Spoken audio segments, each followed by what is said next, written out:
forward and turn the page on the last decade of what I believe has been contrary to where the spirit of our country really lies. But the last decade, of course, the last 3.5 years has been part of your administration. I'm talking about an era that started about a decade ago. So, like Danielle said, the era, if you're talking about 10 years, it was you and Barack Obama. These people are just amazing to me. But the Democrats' policy is just keep saying it enough and people will believe it. So never, ever admit defeat. There was a guy that I used to know a long time ago, and he used to cheat on his wife all the time. And I said, no, he used to say he used to cheat on his wife all the time. And I was like, and she's caught him. Yeah. And every time she caught him, he would say, it wasn't me. And I said, how can you get away with that? He said, it wasn't me. You know what I mean? And that's the Democratic way of thinking. As long as you just keep saying it, maybe they'll fall for it. I don't know. They'll just go along with it. Second to highest in the office. And wasn't me. Wasn't me.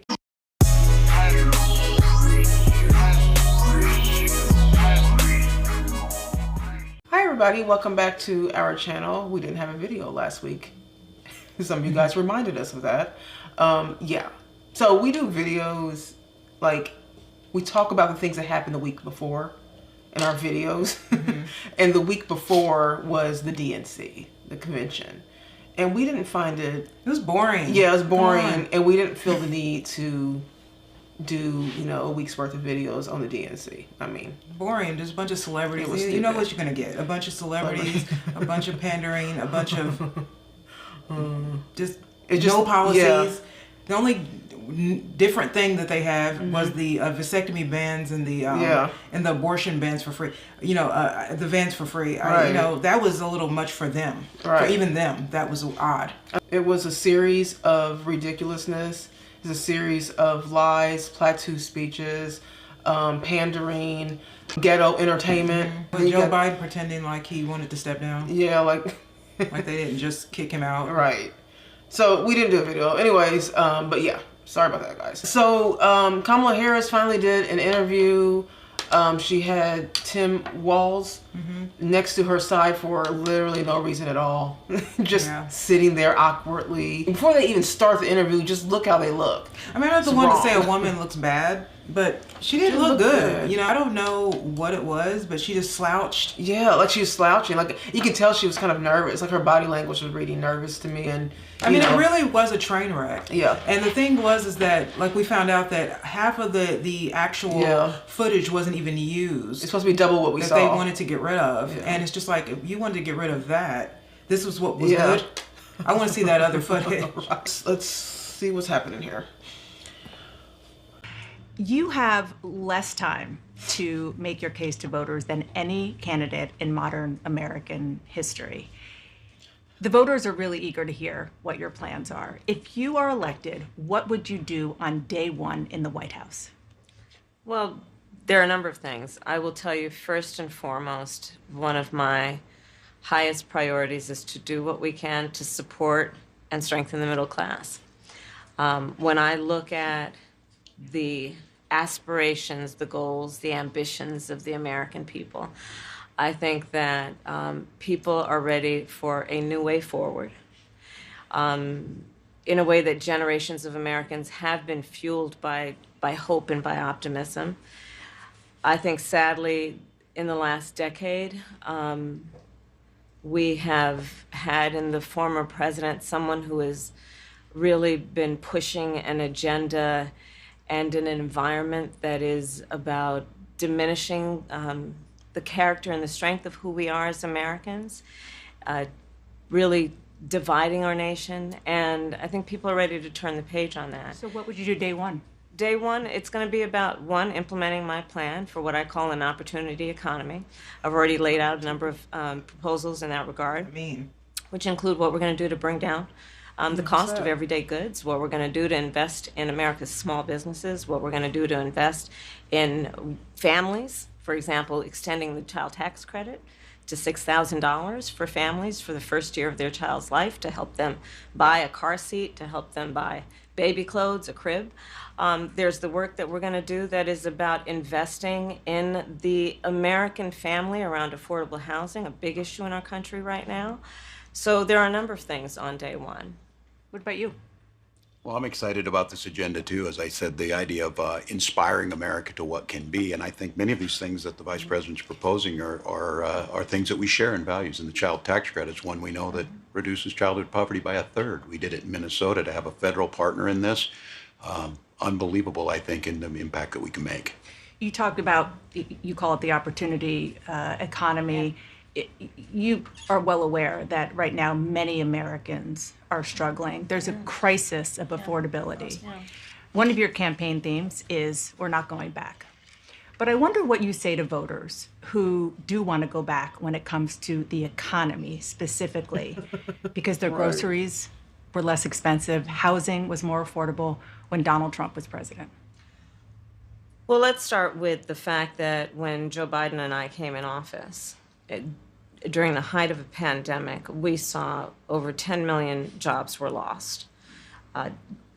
People, I mean, literally, we were all tracking the numbers. Hundreds of people a day were dying because of COVID. The economy had crashed. In large part, all of that because of mismanagement by Donald Trump. Mismanagement by Donald Trump. You just said that people are saying that when Donald Trump was in office, their life was better.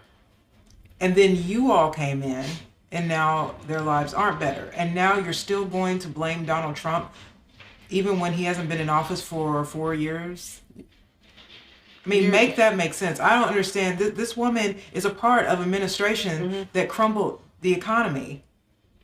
And she's pretending like she had nothing to do with the administration that she's been a part of. And she's saying the last 10 years. So what we know is that Democrats have ruled for 6 out of those 10 years. So that would be the tail end of Barack Obama's presidency, which would be the last 2 years. Then you have Trump, and then Biden. So within all of that time, that would be 6 out of 10 of those years were dominated by You all.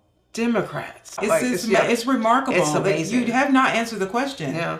People were happier under Donald Trump, and now you somehow are trying to make it seem like it was Donald Trump's fault. Like, honey, she's asking you the question about your administration. Right. So what? Right. You're asking us to vote for 4 more years of the same.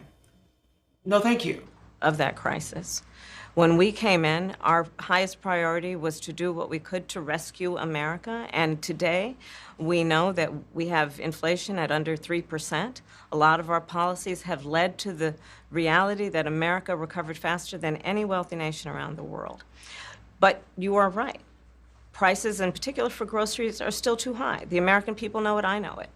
Which is why my agenda includes what we need to do to bring down the price of groceries. For example, dealing with an issue like price gouging. What we need to do to extend the child tax credit to help young families be able to take care of their children in their most formative years. What we need to do to bring down the cost of housing. My proposal includes what would be a tax credit of $25,000 for first-time home buyers. You're talking about giving someone a $25,000 lift off their shoulders for first-time homeowners. First-time home ownership has gone dramatically down. How are they going to? The economy is bad, and this woman's talking about something that I feel like that cannot be fixed until we fix the American economy as a whole. I've never seen anybody talk in circles the way this woman can talk in circles. She never makes a point. It's just like you could ask her a direct question and she never just answers the question. She gives you this long feel-good speech. Even though she was a part of she was a big part. Her administration was a part of this whole problem. So they can just have enough to put a down payment on a home, which is part of the American dream and their aspiration, but do it in a way that allows them to actually get on the path to achieving that goal and that dream. So you have been vice president for 3.5 years. Yeah. The steps that you're talking about now, why haven't you done them already? Well, first of all, we had to recover as an economy, and we have done that. I'm very proud of the work that we have done that has brought inflation down to less than 3%. The work that we have done to cap the cost of insulin at $35 a month for seniors. Donald Trump said he was going to do a number of things, including allowing Medicare to negotiate drug prices. Never happened. We did it. You maintain Bidenomics is a success. I maintain that when we do the work of bringing down prescription medication for the American people, including capping the cost of the annual cost of prescription medication for seniors at $2,000, when we do what we did in the first year of being in office to extend the child tax credit so that we cut child poverty in America by over 50%. She said that 4 times now. Tax credit. Child tax credit. She's going to keep talking about this child tax credit. You know why? Because they haven't gotten much done. Yeah. In office, so they have to repetitively really talk about the same thing over and over again they actually did do. And the only problem is that we are in such a bad economic conditions right now that a lot of the things that she's proposing is not going to be sustainable or attainable when the economy is so bad right now. When we do what we have done to invest in the American people and bringing manufacturing back to the United States so that we created over 800,000 new manufacturing jobs. I'm sorry to keep pausing it. Bringing manufacturing and jobs back to the United States. That's literally what Trump says all the time. It's like all of a sudden they're patriots. Yeah. All of a sudden the left are patriots. Wow. And that just goes to show you, like I said on one of our last videos, that it was the video that they did where they interviewed each other. Yeah. I believe the Democratic Party didn't realize that the immigration thing was going to make even Democrats annoyed. Right. Because I do believe that she's losing the black vote. Mm-hmm. She's losing a lot. I mean, with RFK Jr. coming, that's the climate. Right. Those are climate people. The left feels like they own that. Yeah. You know what I mean? And so with what she's saying, I mean, she has to defend a bad record. Jobs, bringing business back to America. What we have done to improve the supply chain so we're not relying on foreign governments to supply American families with their basic needs, I'll say that that's good work. There's more to do, but that's good work. Okay. Another issue, big one, is immigration. As Vice President, you were tasked with addressing the root causes of migration in southern countries and Northern part of Central America. the northern part of Central America that affects the southern border of the U.S. During the Biden-Harris administration, there were record numbers of illegal border crossings. Why did the Biden-Harris administration wait 3.5 years to implement sweeping asylum restrictions? Well, first of all, the root causes work that I did as vice president, that I was asked to do by the president, has actually resulted in a number of benefits, including historic investments by American businesses in that region. The number of immigrants coming from that region has actually reduced since we began that work. But I will say this, that Joe Biden and I and our administration worked with members of the United States Congress on an immigration issue that is very significant to the American people and to our security, which is the border. And through bipartisan work, including some of the most conservative members of the United States Congress, a bill was crafted, which we supported, which I support. And Donald Trump got word of this bill that would have contributed to securing our border, and because he believes that it would not have helped him politically, he told his folks in Congress, don't put it forward. He killed the bill. So this is something she says at her rallies a lot. I think every rally she says that. Well, she just kind of says the same thing at every rally. This is a narrative they're going with, this border bill that they had going. I think it was like $130 billion bill that was put in place to secure the border bill, right? To secure our border bill. Donald Trump wanted to pass that and not bring it to the table, not for political gain, not because he was, upset politically that they had something. No, that wasn't what it was. He didn't want to do the bill because the attachments with the bill. And, again, in my liberal years, I really didn't understand a lot of that stuff. But they have a bill and they have a name for that bill. And then, as a lot of you guys know, there's a lot of attachments to the bill. And the attachments sometimes can override the actual name of it. And this is a situation where that is what's happened. So I'm going to read why Donald Trump didn't want to do this bill. Okay? Because it's supposed to be securing our borders. Okay, so the breakdown of the bipartisan border bill. $60 billion for the Ukraine, $14 billion for Israel, $10 billion for humanitarian assistance in Ukraine and Gaza. I'm waiting for America to come up in this bill, by the way. $5 billion for countries facing aggression from China. America, we're waiting for America to come up in this bill. $2 billion for miscellaneous. Okay. Now, that bill's anywhere between $120 billion and $130 billion. About $20 billion went to securing the borders, which never happened because they started flooding through anyways. So we don't know where a lot of the money went. We know most of the money went to the Ukraine, all of it pretty much to the Ukraine and other countries and securing their borders. All right. So what she's trying to do is say that, we all came on board here and we all love the bill and Donald Trump just didn't love it and he could have secured the borders and created jobs and all. No, Donald Trump didn't do the bill because it wasn't given enough money for the border to secure it anyways, which is why they haven't done it. Because not enough money. All that money went to other countries. It did not go to us. So why would a president or a former president or anybody want to sign a bill with all those attachments to it that has nothing to do with securing our border? She's not telling you what the actual attachments were to this bill. It had nothing to do with securing our borders. And if Dana was actually going to press her on it, she would say those things. Yes, she would. But she's not going to say those things. And she's on The View. I mean, Kamala Harris was on The View years ago saying that they weren't going to build the wall. Yeah. Because they said, quote, they're going to get over here anyway. Mm-hmm. So there's no sense of putting money in it. And The View and The View ladies all clapped, and their audience was all laughing like hyenas and clapping. And that was the reason why Trump kept saying that they're going to send their criminals over here. And he was saying, he's right. Look at us. What is it, Colorado? They got an apartment building right now is being taken over by Venezuelan gang members. Yeah. I mean, so he was right in the end. A border security bill that would have put 1,500 more agents on the border. And let me tell you something, the Border Patrol endorsed the bill.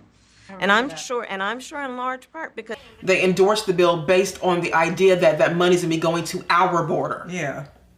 Okay? That's what it was. She's not saying what she should be saying. because they knew they were working around the clock and 1,500 more agents would help them. That bill would have allowed us to increase seizures of fentanyl. Ask any community in America that has been devastated by fentanyl what passing that bill would have done to address their concern and a pain that they've experienced. So you would push that legislation again. I just want to Not ask only about push it, I will make sure that it comes to my desk and I would sign it. just one other question about something that you said in 2019 when you first ran. There was a debate. You raised your hand when asked whether or not the border should be decriminalized. Do you still believe that?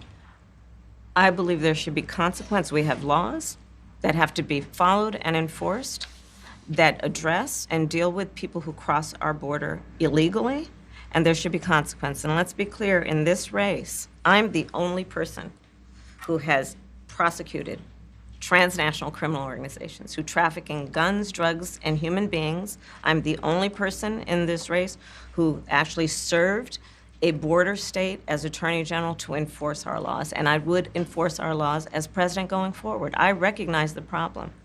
Generally speaking, how should voters look at some of the changes that you've made, that you've explained some of here in your policy? Is it because you have more experience now and you've learned more about the information? Is it because you were running for president in a Democratic primary?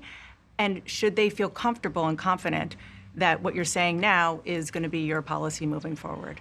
Dana, I think the most important and most significant aspect of my policy perspective and decisions is my values have not changed. You mentioned the Green New Deal. I have always believed, and I have worked on it, that the climate crisis is real, that it is an urgent matter to which we should apply metrics that include holding ourselves to deadlines around time. We did that with the Inflation Reduction Act. We have set goals for the United States of America and by extension the globe around when we should meet certain standards for reduction of greenhouse gas emissions, as an example. That value has not changed. My value around what we need to do to secure our border, that value has not changed. I spent 2 terms as the Attorney General of California prosecuting transnational criminal organizations, violations of American laws regarding the illegal passage of guns, drugs, and human beings across our border. My values have not changed. So that is the reality of it. And 4 years of being vice president, I'll tell you, one of the aspects to your point is traveling the country extensively. I mean, I'm here in Georgia. I think somebody told me 17 times since I've been vice president in Georgia alone. I believe it is important to build consensus. And it is important to find a common place of understanding of where we can actually solve problems. On that note, you had a lot of Republican speakers at the convention. What? What was that? What the hell did she just What say? kind of answer is that? If y'all have time, You wanted to decriminalize. rewind all of that. You wanted to decriminalize illegal people coming through our border, and now you're like, I'm going to prosecute them. This woman, You're just lying. Circles, She's just sitting man. literally sitting here just talking in circles. They changed their mind because the voters, because her polls are down. And they break down the polls and they find out where she's suffering. And she's suffering because of the illegal immigration. She's suffering in the black vote. And, you know, honestly, she's suffering in housing. She's suffering in, they're suffering because they did a bad job. no one believes you. A while back, she said, when asked about illegal migrants, she was like, illegal doesn't mean criminal. And I'm like, Kamala, the act of coming into our country illegally is a crime. What? That's the crime. That's not a... And we're giving these people welfare. I mean, I don't...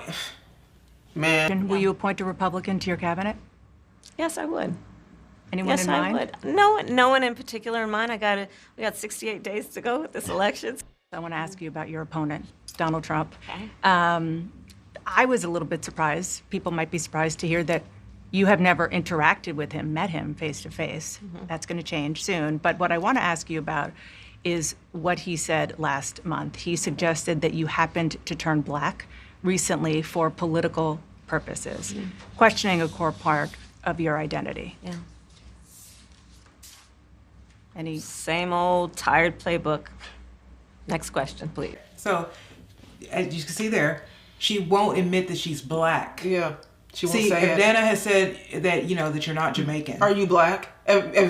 She'll say she's Yeah. Jamaican because black people are going to connect that Jamaica means black, but she can't say that she's black. Because she's not black. And so that's why she wants to go to the next question. Because right now she is running with the thought process in people that she's black. So she's running with those people are saying she is. But she's not saying she is. I've never actually heard Kamala Harris. I've never actually heard Kamala Harris say she was black. Everybody around her is saying she's black. But I'm assuming that when people find out that she's not black, then she can say, I never said I was. Yeah. Because she's not saying she won't say it. And I think that's strange. She wants to go to the next question because she doesn't want to say that I'm not black, or she doesn't want to say that I am black.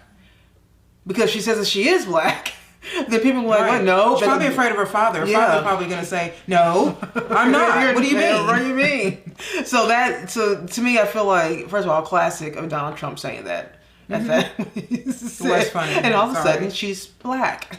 But yeah, she's gonna dodge that question, and she doesn't want to talk about it. I don't even think she pushes her on it. That's it? That's it. Okay. Let's talk about some foreign policy issues that would be on your plate if you become commander-in-chief. President Biden has tried unsuccessfully to end the war between Israel and Hamas in Gaza. He's been doing it for months and months, along with you. Would you do anything differently? For example, would you withhold some U.S. weapons shipments to Israel. That's what a lot of people on the progressive left want you to do.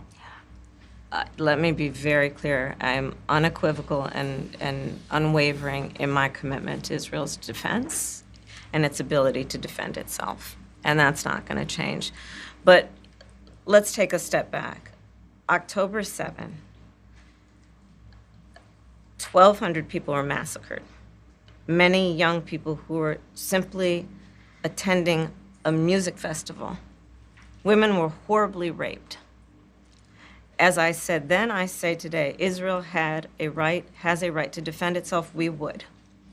And how it does so matters. Far too many innocent Palestinians have been killed. And we have got to get a deal done. We were in Doha. We have to get a deal done. This war must end. In the meantime, and we must get a deal that is about getting the hostages out.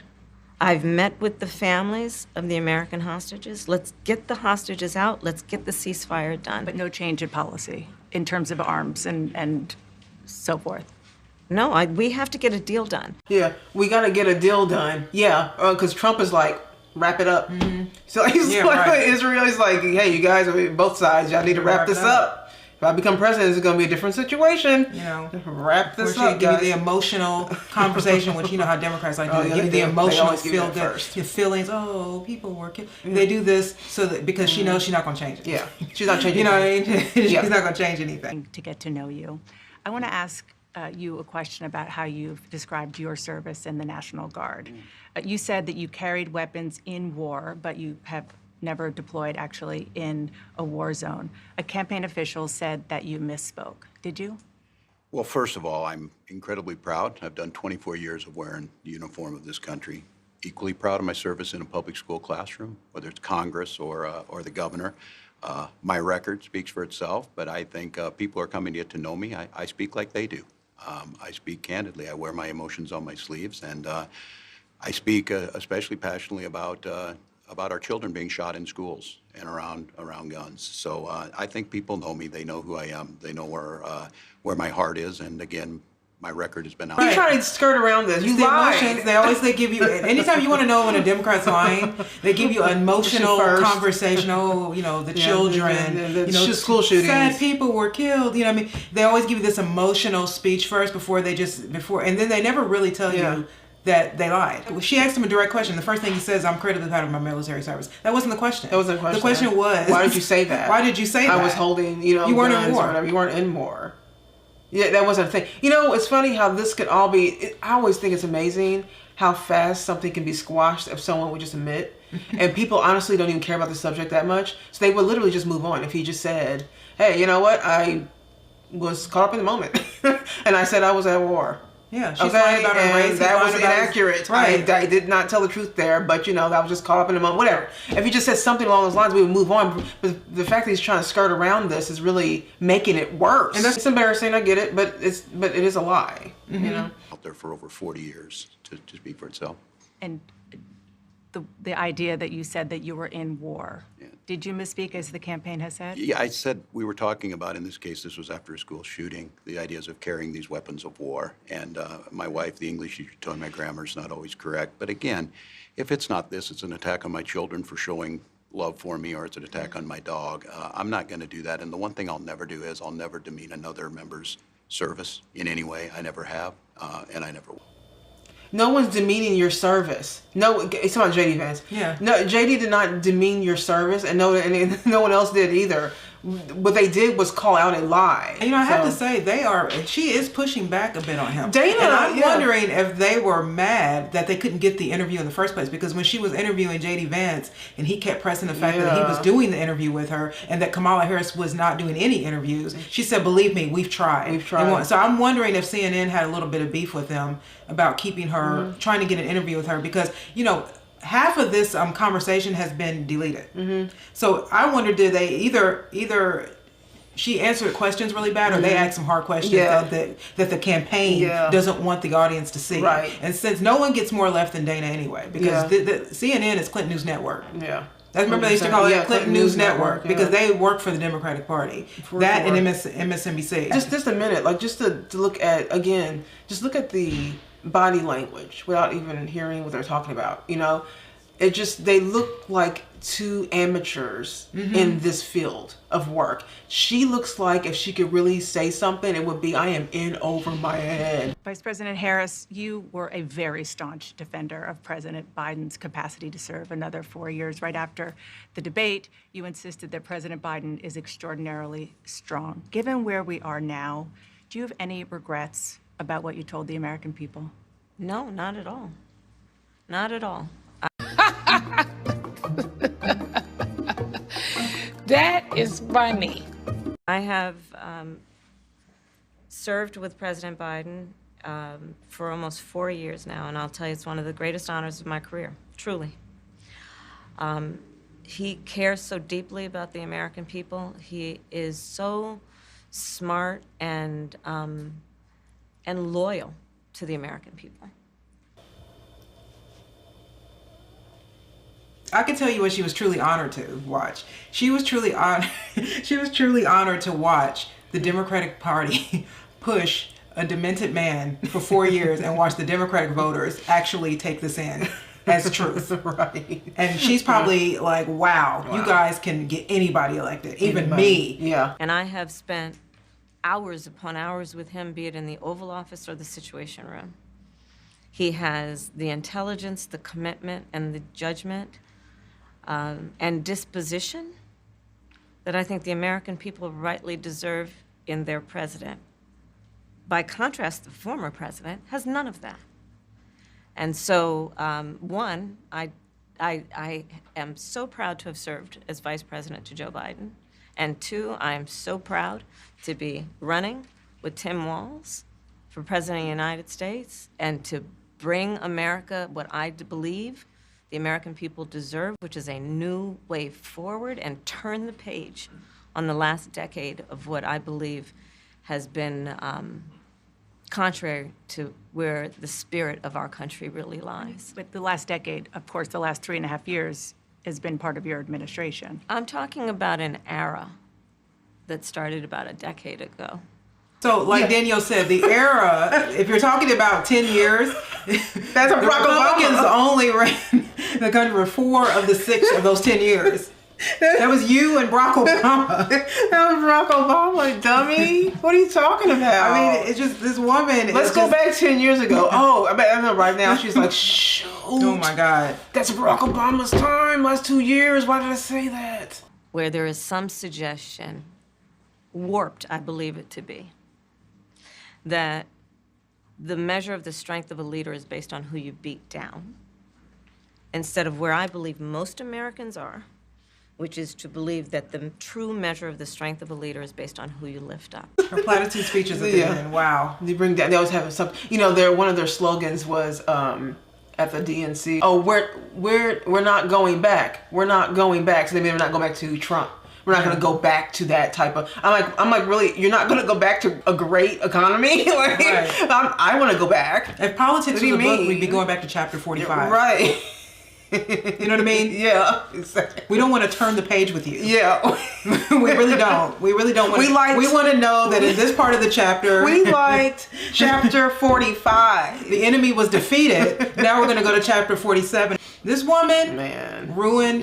The single. was part of man. ruining this country, Yeah, she was. Mm-hmm. and her VP pick was just did a great job of ruining Minnesota. And his wife apparently liked to open the windows and smell the burning of Minnesota, Of Minnesota. over the George Floyd riots. Right. Right. I mean, these people are just what you amazing get. to me. But you know, the Democratic policy is just keep saying it enough and people will believe Yeah. it. So never, ever admit defeat. There was a guy that I used to know a long time ago, and he used to cheat on his wife all the time. And I said, no, he used to say he used to cheat on his wife all the time. And I was like, and she's caught him. Yeah. And every time she caught him, he would say, it wasn't me. And I said, how can you get away with that? He said, it wasn't me. You know what I mean? And that's the Democratic way of Right. thinking. As long as you just keep saying it, maybe they'll fall for it. I don't they'll know. just go along with it. Second to Like she highest in the literally- office. And Wasn't me. Wasn't me. I knew it. Yeah, and what's time, with that right. overhead lighting? Yeah, no, so the whole Is that what look- that is? Overhead lighting? She looks old. think so. All of a sudden, the woman Less time. looks. Let me look at her. All of a sudden, the woman just looks older, and she's slouching down. She looks Yeah. like she's had a few drinks. She looks very... I mean, Tim looks more presidential. She looks very... Well, first of She's all all... short. Yeah, she's short. I don't think the... you know, we over here at the Convos and Karen Danielle, we are low budget. Right. Okay, okay. We're low budget. Okay, I'm not, ragging on the show, but we do know we work with what we got. Okay. Right. But I will say, I even know, and Kara knows, that when you're filming yourself, everyone needs to look level. Right. She looks like a little person. Mm-hmm.